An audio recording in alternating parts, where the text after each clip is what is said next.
ఈ అమ్మాయికి పెళ్లి జరగబోతూ ఉండగా ఈ కుర్రాడి ఎక్స్ గర్ల్ ఫ్రెండ్ తన బిడ్డను తీసుకుని ఈ పెళ్లి దగ్గరికి వస్తుంది. అలాగే ఈ బిడ్డ ఈ కుర్రాడికే పుట్టిందని చెప్తుంది. ఇది విని ఈ అమ్మాయికి కోపం వచ్చి తన ఫియాన్సీని చెంపపై కొడుతుంది. అలాగే మ్యారేజ్ సర్టిఫికెట్ను చింపేసి ఈ పెళ్లి క్యాన్సిల్ అయిందని అందరికీ చెప్తుంది. దీంతో ఈ కుర్రాడికి కూడా కోపం వస్తుంది.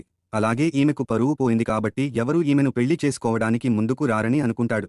ఇంతలో అక్కడికి ఒక పెద్ద కోటీశ్వరుడు తన అనుచరులతో ఈమెని పెళ్లి చేసుకోవడానికి వస్తాడు. అయితే వాస్తవానికి ఈ అమ్మాయి కాలేజీ డేస్ నుండే ఈ కుర్రాడిని ప్రేమిస్తుంది. అయితే గ్రాడ్యుయేషన్ రోజున ఈ అమ్మాయి ఫ్లవర్స్ ఇచ్చి ఈ కుర్రాడికి ప్రపోజ్ చేస్తుంది.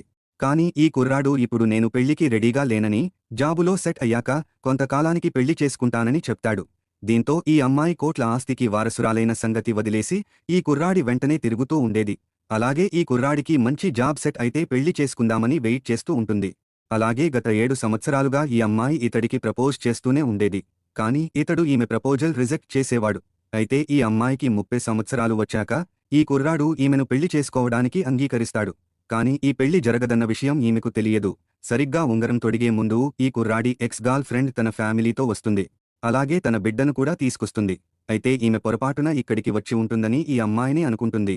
ఇంతలో ఈ కుర్రాడు ఈమెని వదిలి తన ఎక్స్ గర్ల్ ఫ్రెండ్ దగ్గరికి వెడతాడు. దీంతో తాను మోసపోయానని ఈ అమ్మాయికి అర్థమవుతుంది.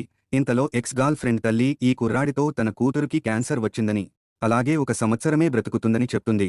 అలాగే ఈమె చివరి కోరిక నిన్ను పెళ్లి చేసుకోవడమే అని కూడా చెప్తుంది. దీంతో ఈ కుర్రాడు ఈ అమ్మాయితో ఇప్పుడు నేను నా ఎక్స్ గర్ల్ ఫ్రెండ్ను పెళ్లి చేసుకుంటా, కొంతకాలానికి నిన్ను కూడా పెళ్లి చేసుకుంటానని చెప్తాడు. దీంతో ఈమెకు కోపం వచ్చి ఇతడిని చెంపపై కొడుతుంది. ఇంతలో ఎక్స్ గర్ల్ ఫ్రెండ్ ఈ అమ్మాయి కాళ్ల మీద పడి ఈ కుర్రాడిని తిట్టవద్దని, అతని తప్పేమీ లేదని చెప్తుంది.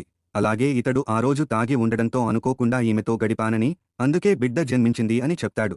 అలాగే ఈమె క్షమిస్తుందని అనుకుంటాడు.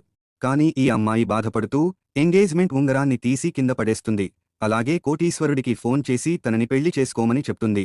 మరిన్ని స్టోరీలు రోజు చూడాలంటే వీడియో లైక్ చేసి ఛానల్ సబ్స్క్రైబ్ చేసుకోండి.